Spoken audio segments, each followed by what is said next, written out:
તો આપણે જે ટોપિકનો અભ્યાસ કર્યો એ ટોપિકને ધ્યાનમાં રાખીને તે એક પ્રશ્ન પૂછાઈ ગયો યુજીસી નેટમાં.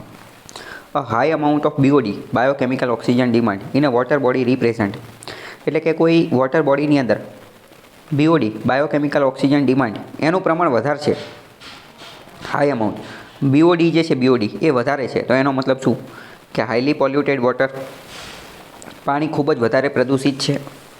તો પહેલું સાચું છે, કારણ કે આપણે પહેલાં જોયું ને કે બીઓડી બાયોકેમિકલ ઓક્સિજન ડિમાન્ડની જરૂર ક્યારે પડે, વધુને વધુ પાણી પ્રદૂષિત હશે તો એની અંદર જે વેસ્ટ હશે,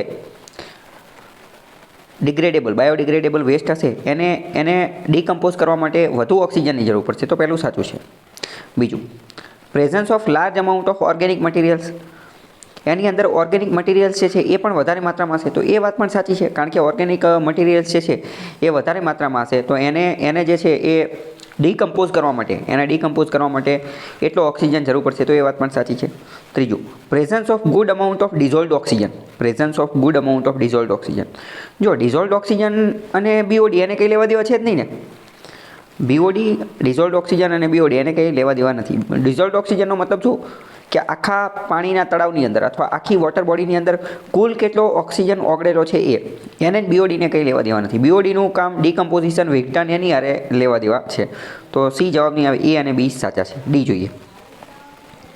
સેવરલી લિમિટેડ એક્વેટિક લાઈફ, સિવિયરલી એટલે કે ખૂબ જ તીવ્રપણે જે છે એ દરિયાઈ જીવન મર્યાદિત હશે. તો એ વાત પણ સાચી છે કે દરિયાઈ જીવસૃષ્ટિ જે છે એ લિમિટેડ મર્યાદિત હશે. શા માટે મર્યાદિત હશે? કારણ કે બીઓડીની હાઈ અમાઉન્ટ છે.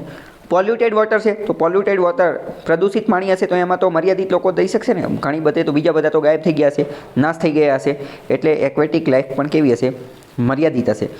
કોઈ અહીંયા વધારે પડતી બાયોડાયવર્સિટી જોવા મળતી નહીં હોય. વધારે પડતી બાયોડાયવર્સિટી જ્યાં સ્વચ્છ હોય, પ્રદૂષણ ઓછું હોય, ટોક્સિક એલિમેન્ટ્સ ઓછા હોય ત્યાં જોવા મળે, નહીં કે અહીંયા. તો બીઓડીનું પ્રમાણ વધારે છે એ દર્શાવે છે કે પાણી પ્રદૂષિત છે. Presence of large amount of organic materials જે છે એની અંદર વધારે છે.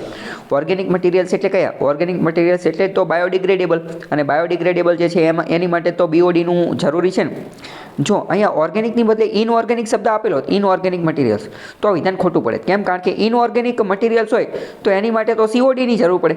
અહીંયા બીઓડીની વાત છે, બરાબર. તો આ રીડ બિટવીન ધ લાઇન અને આનું જે કન્ફ્યુઝન જે છે દૂર કરવું પડે. ત્રીજું, ડિઝોલ્વ ઓક્સિજન કેટલી માત્રામાં છે તો એને કંઈ લેવા દેવા છે નહીં, અને ડી પણ સાચું છે. જો બધું અહીંયા એનો જવાબ પણ આપેલો છે અને એ બધી વસ્તુ સમજાવેલી પણ છે.